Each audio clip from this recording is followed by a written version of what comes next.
right? Evans is appearing for an O-level German exam. All the arrangements are being made in the Oxford prison, where he has been kept in a cell. Cell is highly secured part of the prison where actually hardcore criminals are kept.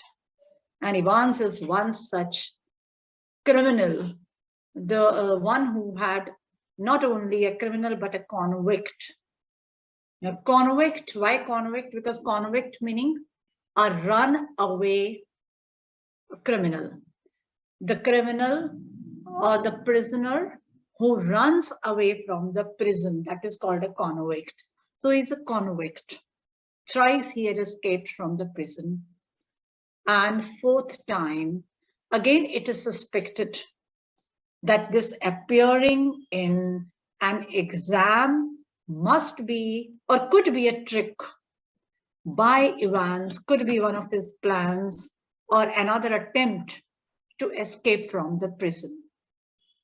We cannot conclude right now. Let us see what happens. Jackson and Stephens, the prison officers, they are on duty. Jackson is keeping a complete watch. Governor of the prison, he is also looking after all the arrangements personally, visiting the places, and he is being updated by Mr. Jackson and Mr. Stephens. So let us see what happens. Evans had taken the permission for shaving. He is shaving. And while he is shaving, Mr. Jackson comes and he complains to Mr. Jackson, pointing out to a bug that has been put up in his cell. Bug is a microphone.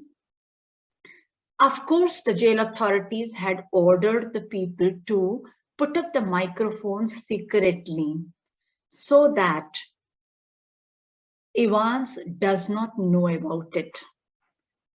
But when Evans points it out, you see that what he is doing, he is not only complaining, but indirectly he points out to Jackson, hey, your plans are known to me. Meaning that this reflects Evans' character, that Evans is so smart, he is so clever, and he is so shrewd that he had discovered, he might be suspecting that for this examination, elaborate arrangements would be made to stop him, to prevent him, to check him from escaping. So he had already discovered that bug. Now, when he says this, not a very neat job conceded Jackson. Jackson admitted. Not a very neat job, meaning that it has not been put up efficiently. Why it has not been put up efficiently? But when it has been noticed by Evans, it means that the jail authorities could not work efficiently. Had it been put up in such a way that even if he had tried to discover, he would not have been able to discover it. But no, he could easily spot it. They are not. They don't honestly think I'm going to try to. He is trying to say that the jail authorities, they do not trust him. He has not yet completed his sentence when Jackson says they are taking no chances, Evans. Nobody in his senses would take any chance with you. That where Evans is concerned, nobody can trust him. So he should forget that the jail authorities would trust him. Because of his past experience, because of the past experience of the prison authorities with Evans, they cannot take the chance, they cannot take this risk. They don't want to give him any opportunity to escape. Who is going to listen in? So he wants to know that who is going to listen to me?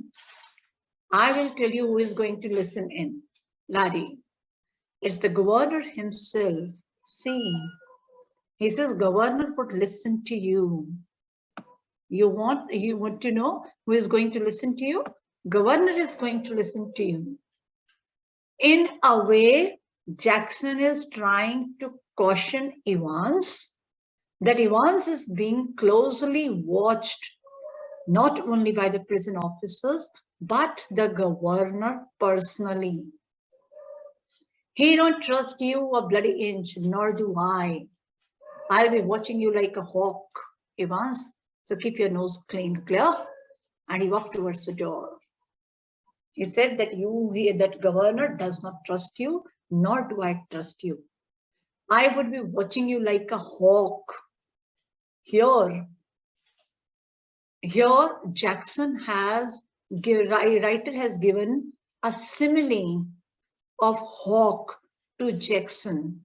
Why? Because Jackson would be as vigilant and watchful as a hawk is when a hawk finds its prey and keeps watching, keeps looking, keeps staring at his prey, right? Hawk is a bird of evil family. The picture I have put up here. So keep your nose clean. And then he tells him to keep his nose clean. And then he walked towards the door. Evans nodded. He had already thought of that. Thought of what? He had already thought of cleaning his nose. And number 2 handkerchief was lying ready on the bunk. His hanky was already lying on the bunk, on the bed, a neatly folded square of white linen. Just one more thing, Einstein. Jackson turns back and again he mocks at him, calling him Einstein. Yeah, what's that? Good luck, old son. And he just wishes him good luck. In the little lodge just inside the prison's main gates, the Reverend S. McEllery signed his name neatly in the visitor's book and then walked side by side with the silent prison officer across the exercise yard to D wing, where he was greeted by Jackson. Meaning, the Reverend S. McEllery, he had reached the prison and he proceeded towards the D wing where Evans was. He is accompanied by, of course, Mr. Stephens, the prison officer, and led to Jackson. The wing's heavy outer door. Now you see that arrangement that was done. He was in a cell, highly secured, highly and heavily guarded cell. He was kept in, right? How we know that he was heavily, he was kept in heavily guarded this cell. Here it is. Yes. The wing's heavy outer door was unlocked and locked behind them. The heavy outer door, it was unlocked. When Mr. Stephens, Mr. Jackson, and McEllery,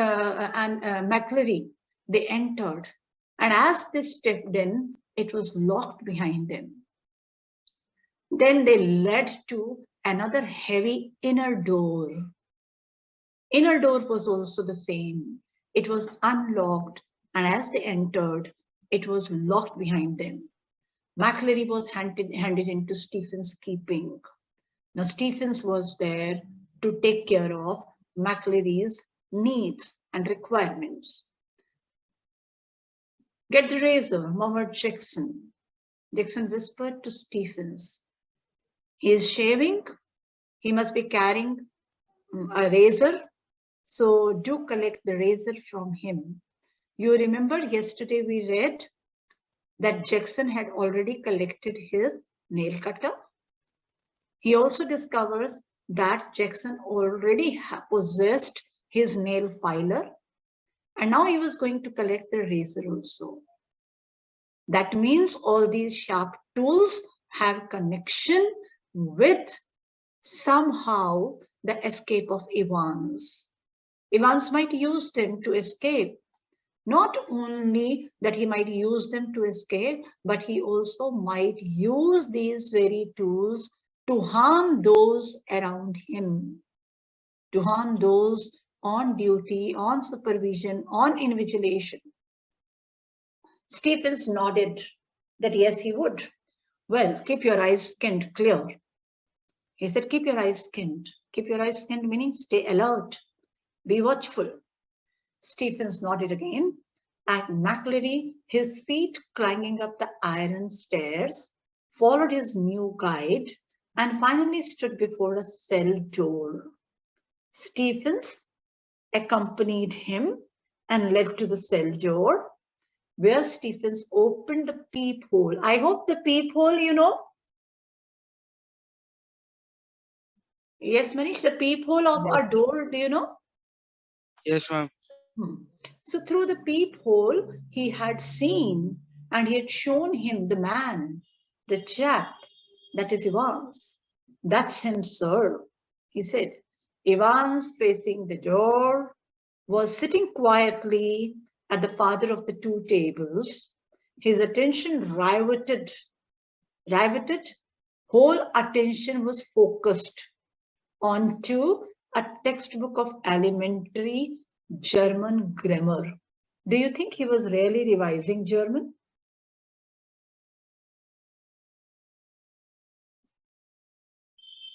Yes, ma'am.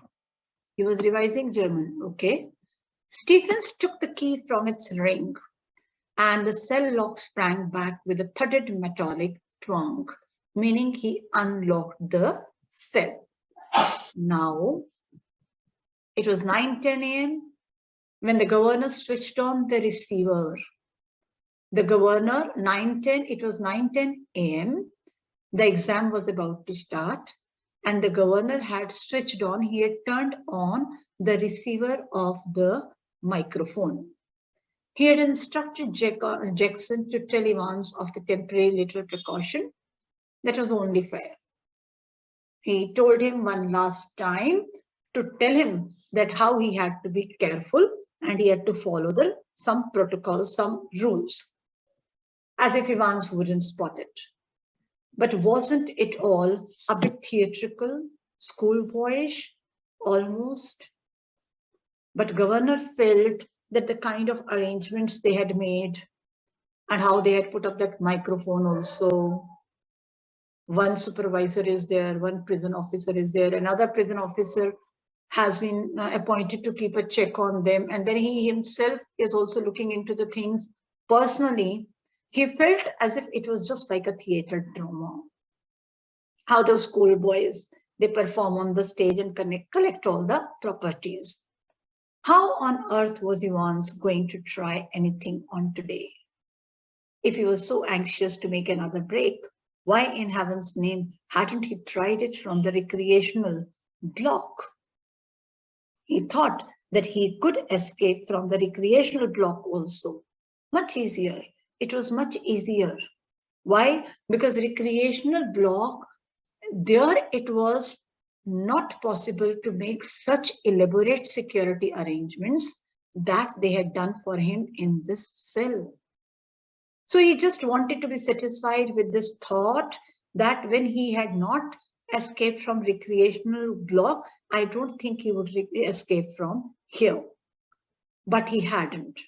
And there he was now, sitting in a locked cell, all the prison officers on the alert, two more locked doors between his cell and the yard, and a yard with a wall as high as a haystack. Yes, Evans was as safe as houses. Governor is analyzing and assessing the arrangements made. Such heavily guarded arrangements. Two locked doors after the cell. When he leaves cell, there is the door that is heavily locked. If he escapes that door, there is another outside door that is also heavily locked. And then a high wall as high as a haystack. Haystack are piles of dry grass. Right? So he said, no. The kind of arrangements we have made, there is no possibility, there is no chance for Evans to escape. So he is safe. Anyway, it wouldn't be any trouble at all to have the receiver turned on for the next couple of hours or so. He thought there would be no trouble, there would be no problem if the receiver of the phone is kept on. It wasn't as if there was going to be anything to listen to, was it? Because there was nothing to listen to. So there was no point that it would be disturbing or causing any discomfort, because there was nothing to listen to. Why? Because this was a lonely student. Amongst other things, an invigilator's duty was to ensure that the strictest silence was observed. One thing was that there was only single student. Another thing was that the invigilator was on duty, and it was his duty to maintain complete silence. But still, the little nagging doubt. Now you see that what it is, governor is sure of all the arrangements. On the one hand, he is quite satisfied and is sure that he cannot escape, Evans cannot escape. But at the same time, he has little nagging doubt, meaning a little doubt that troubles him, that makes him anxious. Might Evans try to take advantage of McCleary? What he is speculating? Why? Because Evans had befooled them many a times before, on the basis of which he says, might Evans try to take advantage of McCleary? Maybe McCleary is an innocent person. He would take an undue advantage of him. He would befool him and escape, get him to smuggle in a chisel or two or a rope, a ladder, or maybe that he would blackmail him and he would compel him to smuggle, to provide him with a chisel. Chisel, this is chisel. Chisel again a sharp tool. Meaning he would be asking for a sharp tool so that he could make a passage for himself and escape. Right? So the doubt was there. Do you think that governor was right if he had this doubt time and again?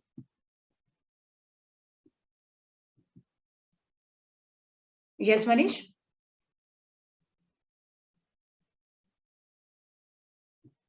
Yes, ma'am. Do you think that the governor was right if he had this doubt time and again? Despite all heavily guarded cell, he thinks that he might try to escape by taking an undue advantage of McCleary, by befooling him. Yes, ma'am. Yes, because he had seen him, because thrice he had escaped and thrice he had been caught.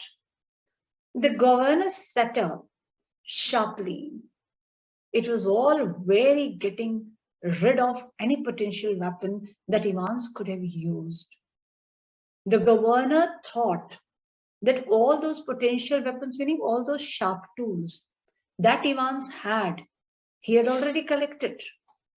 But what about McCleary? But he was not sure of McCleary. This was the doubt. He had no doubt about Evans, because whatever was there in Evans' possession, he said it had been collected. But he was not sure about McCleary. What if quite unwittingly the innocent McCleary had brought in something himself?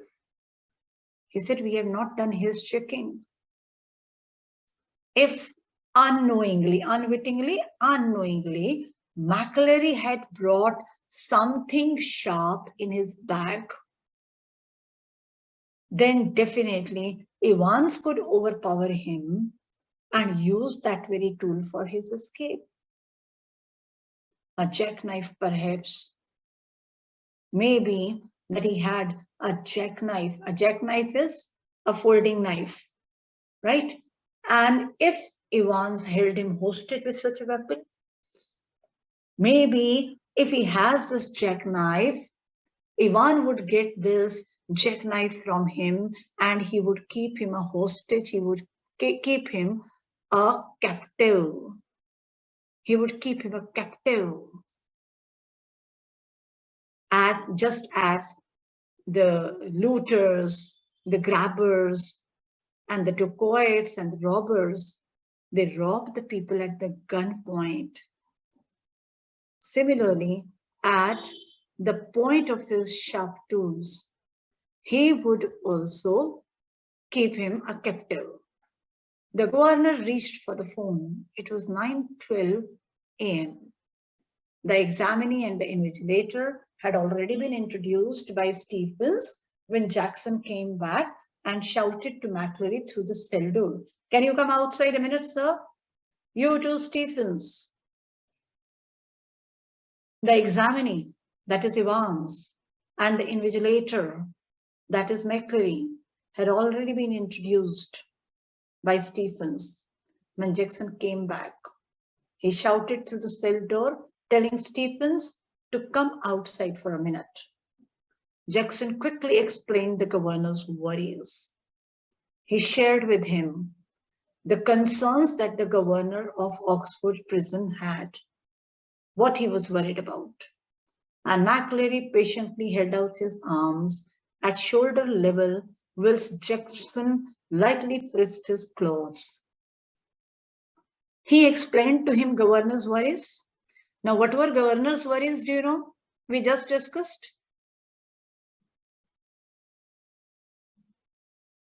What was the governor worried about, Manish? Ma'am, that he will escape again. Right, that he would escape again. Governor was worried also that McCleary should not be possessing any such thing which could be useful, which could be helpful to Evans in escape. So when Jackson shared with him what governor was worried about, McCleary held out his arms for checking, for search. He said, "Okay, you can check me thoroughly." And Jackson searched his clothes. Something hard here. He felt something hard. "Reading glasses," replied McCleary, looking down at the spectacle case. He said, "Yes, my spectacle case, because I'm using reading glasses." Jackson quickly reassured him and bending down on the landing, thumb flicked the catches on the suitcase. Understand this. He reassured him.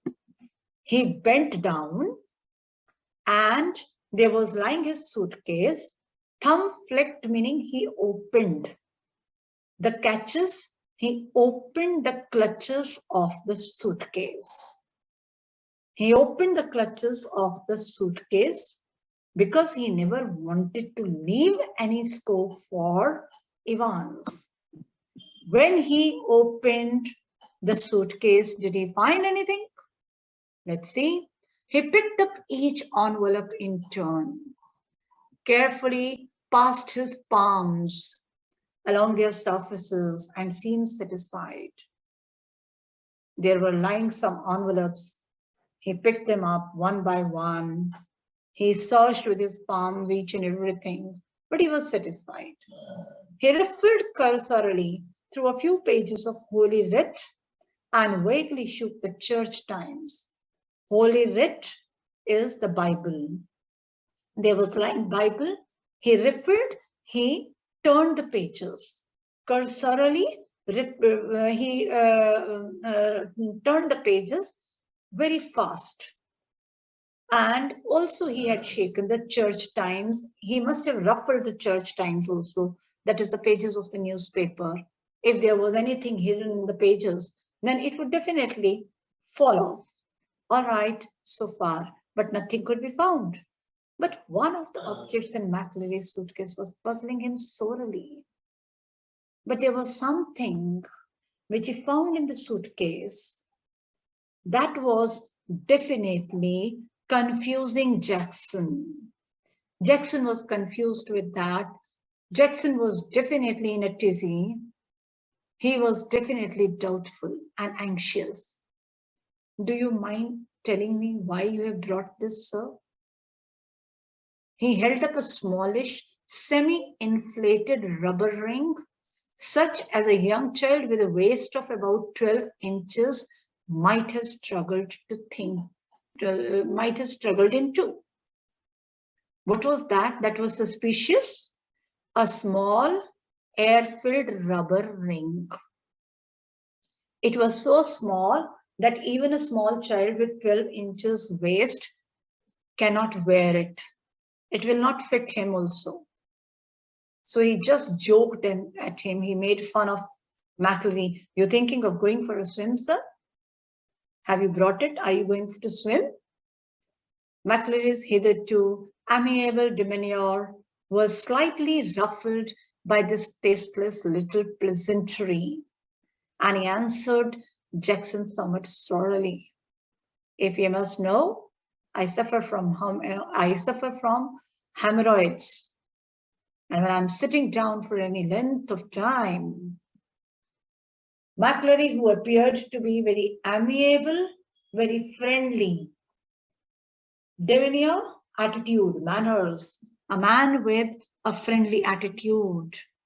He was slightly taken aback. He was slightly annoyed with Jackson's joke on him that he was going to swim. He answered Jackson with annoyance, with displeasure. If you must know, sir, I am suffering from hemorrhoids. Hemorrhoids is a disease where there is swelling in the veins, right? So he said that he was suffering from that problem. Now, the thing is, do you think that McElroy is right? Whatever he stated?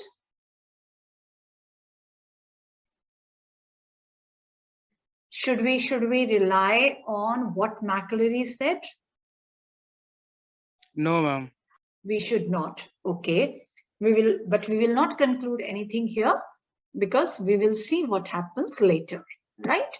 But certainly this is something suspicious that is lying in his suitcase. McElroy could appear innocent, but he is also a stranger.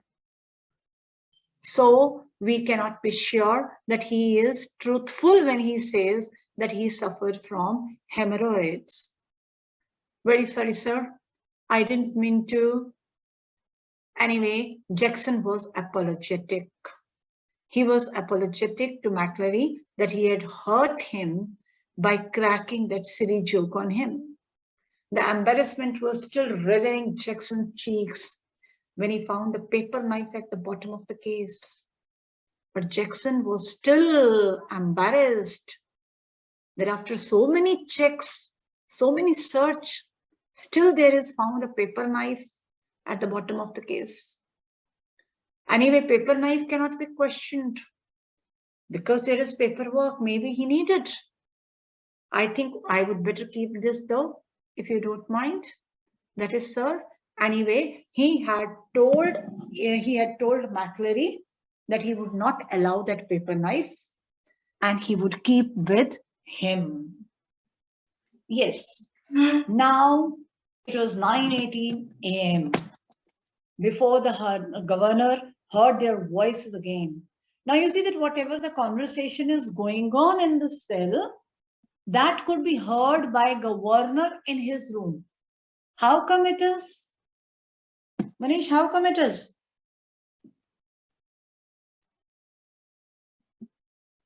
How could the governor hear their conversation?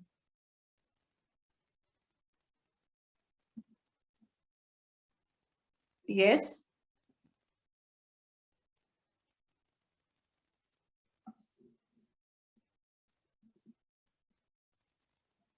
How could the governor hear their conversation, Manish?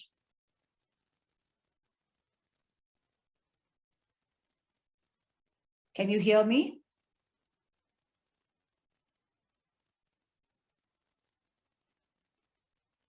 Yes, ma'am. Yes. So my question was that the governor had been listening to their conversation. How could he hear their conversation?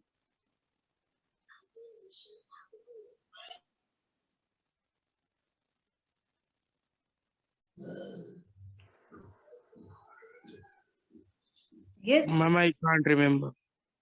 you must remember, there has been put up a microphone in the cell, right? So with the help of that microphone, the governor could hear each and every conversation. So he heard their voices, he heard their conversation, and it was clear that the examination was going to be more than a little late in getting underway. So during their conversation, it could be concluded that anyway, examination was going to be late. Now, a little more conversation, which the governor also hears through that microphone. You got a watch? Yes, sir. I'll be telling you when to start. And again, when you have 5 minutes left, all right, right. All right, then there is silence. So McCleary, he confirms with Evans if he has a watch. When he reconfirms, then he tells him that the exam is going to start. And 5 minutes before, he would tell him. There is a plenty more of this writing paper. Should you read it? And then he gives him some instruction. Write the name of the paper in the top left-hand corner. In the top right-hand corner, write your index number. And the box just below that, write your center number. All right. He gives him instructions where to write the index, where to write the center number, etc. Just as in the examination room, before you start penning down your answers, you are given instructions by the invigilator. 9:20 a.m. I am now going to. McCleary announces. He has not yet announced fully. He is just making an announcement to start. But before he says start, Evans interrupts. He's not going to stay. Here is he. Mr. Stephens was there in the room. So Evans points out to Mr. Stephens and asks McCleary, this man would keep standing here? He is not going? McCleary says, I don't know about that. Stephens says, Mr. Jackson has given me strict instruction to. He says that he is here because he has been deputed on duty by Mr. Jackson. That's why he is there. And then, just a minute. Yes. And he has given the instructions to be there. Ivan said, how am I supposed to concentrate on my exam with someone breathing down my neck? Breathing down my neck, meaning if someone is continuously watching me while I'm writing, I cannot sit, I cannot concentrate on my exam. Sorry, sir, I didn't mean it. The governor reached for the phone. Jackson, good, get Stephens out of the cell, will you? I think we are perhaps overdoing things. Governor's thought that this is being overdone. So he immediately sends a message to Jackson that Mr. Stephens should be called back immediately out of the cell. As you wish, sir. The governor heard the exchanges in the cell, heard the door clang once more, and heard McCleary announce that the examination had begun at last. So with this announcement, the examination begins. Now let us see what happens while the exam is on.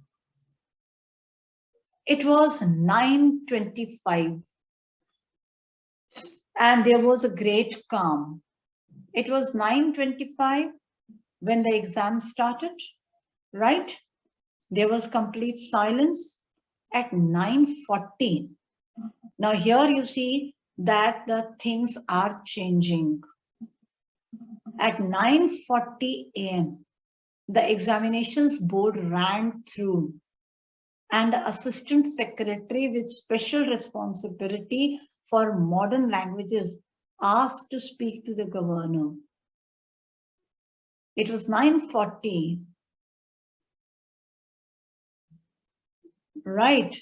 That is 15 minutes later. The governor gets a call from the examination board. And the assistant secretary with special responsibility, he had asked to speak to the governor. The examination had already started, no doubt. A quarter of an hour ago, yes, well, there was a correction slip which some fool had forgotten to place in the examination page. He says, exam has started. This is the message from the examination board.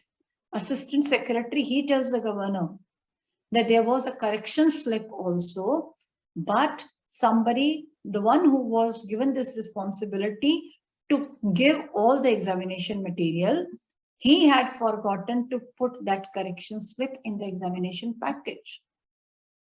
Could the governor please? He wanted the permission. That slip to be put up there or to be passed on to Evans. Yes, of course. I'll put you straight through to Mr. Jackson in D wing. Hold the line a minute. He agreed to cooperate, to support. He said, yes, soon he would connect him to Jackson in D wing. He told him to hold the line. Was this the sort of thing the governor had feared? Do you think it was a call from the examination board?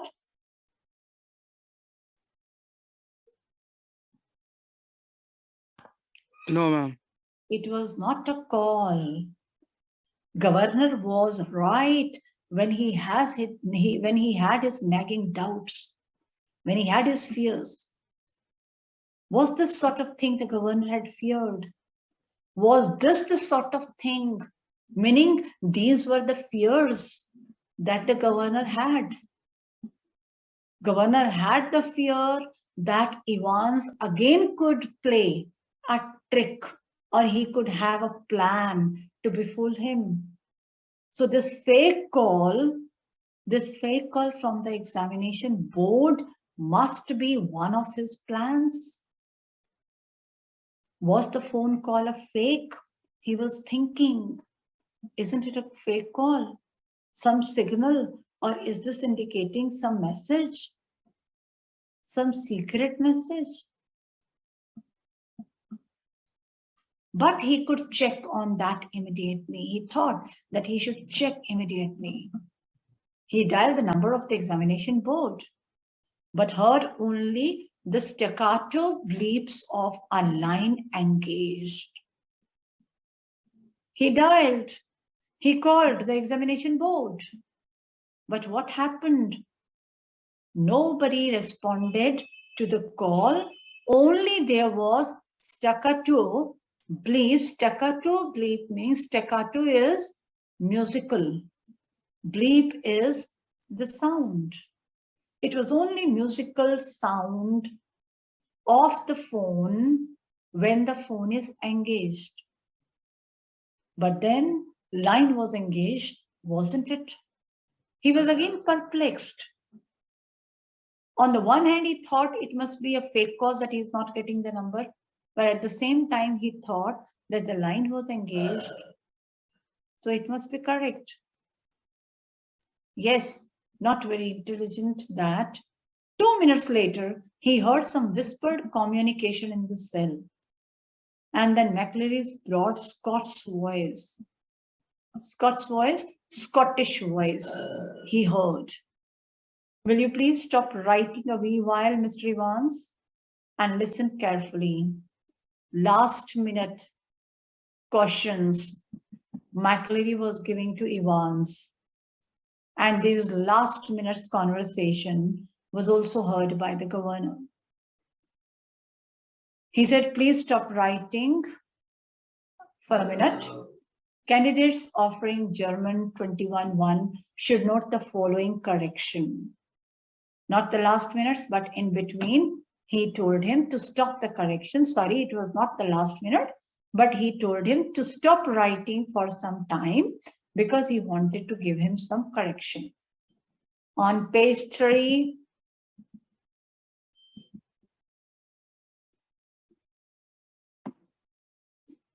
line 15, the fourth word should read goldanen, not goldain. And the whole phrase will therefore read zum goldanen lowen, not zum golden lowen. I'll repeat that. The zum goldanen lowen was a name. So the correction was the correction of the word and the spellings. The governor listened and smiled. He listened to their conversations and he smiled that McAlery could do his job successfully. He had taken German in the 6th form himself. And also because governor himself had learned German when he was in the 6th class. And he remembered all about the agreements of adjectives. And he knew the use of adjectives in German grammar. And so did McAlery by the sound of things, for the minister's pronunciation was most impressive. And he was sure that the invigilator also knew the adjectives because his pronunciation was very accurate. But what about Evans? He probably didn't know what an adjective was. But so far as Evans was concerned, he didn't know what adjective means. So this also raises a suspicion. The phone rang again. The magistrate's court. Now you see that one after another, the sequence of the events in the story you have to remember. Right? The sequence of the events begin from that he discovers bug. Then McAlery is frisked. His bag is checked. And the things found in his bag. And then the exam starts. And later on, in between the exam, there is a call from the examination board regarding correction. And when that correction is given, after that, again, the phone rings. And before that, when he dials the same number, he does not get the call. The governor listened and smiled. He had taken German, the phone rang again, the magistrate's court. They needed a prison van and a couple of prison officers. This time, the phone call they got from the magistrate's court. Now we don't know whether this call was also fake or it was a real one. But they were asking for a prison van and a couple of prison officers. Remand case. They said urgently needed a prison van and 2 prison officers. Do remember, children, here at this cell, 2 prison officers were deputed. They said it's a remand case. Remand case is remand meaning when a person, when a criminal who is in the jail, he goes to the magistrate's court and from there he is put behind the bar, he is put in the jail back. He is told to go back to the jail again. That is called remand. And within 2 minutes, the governor was wondering whether that could be a hoax. So governor again had some little intuition that it might be a fake call. He told himself not to be so silly. His imagination was beginning to run riot. He had no more, his imagination, he told himself not to be so silly. His imagination was beginning to run riot. He thought that he was too much imagining. He should not imagine that much. It will not be fruitful. So he thought that it was all silly on his part to overthink. Evans, for the first quarter of an hour, Stephens had dutifully peered through the peephole at intervals of 1 minute or so, and after that, every 2 minutes. Yes, it happens. In the beginning, some people are very vigilant, Later on, they get somewhat relaxed. This is what Stephens had done. In the beginning, after every minute, he would peep through the hole to check that Evans was writing. But later on, after 2 minutes, he would be repeating this. At 10:45 a.m., everything was still all right as he looked through the peephole once more. Till 10:45, everything was going on well. It took 4 or 5 seconds, no more. What was the point? It was always more or less the same. Ivan, his pen between his lips, sat staring straight in front of him towards the door, seeking, it seemed, some sorely needed inspiration from somewhere. He could see likewise every time Evans had been sitting in the same position with his pen between his teeth or between his lips, as if struggling to get something from somewhere, meaning some answer. And opposite him, McCleary, seated slightly askew from the table now. Slightly askew from the table, slightly angled. And his face in semi-profile. His face in semi-profile, the face that was partly turned. And his hair, as Stephens had noticed earlier, amateurishly clipped pretty closely to the scalp. His eyes behind the pebble lenses peering short-sightedly at the church times. He could see that McCleary had also been doing his job in between. Yes, through his glasses, he had been reading the newspaper, the Church Times.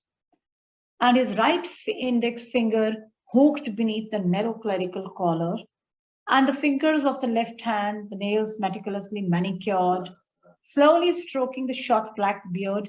What it means to sum up this passage is that everything was going all well. What Stephens could see through the hole is Evans was writing, doing his exam, and McCleary was giving his duty. So there was nothing suspicious. But at 10:50 a.m., the receiver crackled to life. And the governor raised, he had almost forgotten Evans for a few minutes. At 10:50, the receiver crackled to life. Again, the receiver rang, the phone rang. And it had mounted to the tension, the anxiety of the governor. And the governor realized that he had almost forgotten Evans.